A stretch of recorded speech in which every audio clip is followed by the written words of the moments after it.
ধানমন্ডি ৩২ বঙ্গবন্ধু শেখ মুজিবের বাসভবন।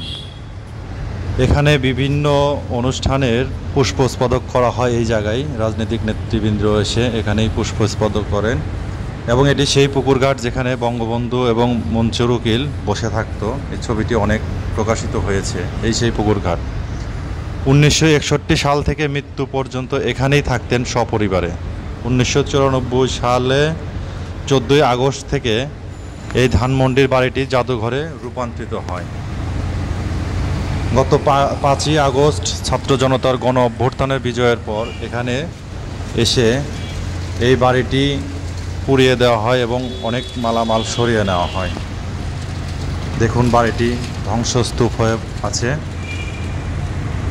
এবং এখানে সেই দেশ স্বাধীনের পর থেকে যে টেলিফোন ছিল, এটি পুরাতন একটি টেলিফোন, আর এটি মেইন গেট। হৃদয় বিদারক ঘটনা। দেখুন গ্লাসগুলো ভেঙে দিয়েছে দুষ্কৃতিকারীরা।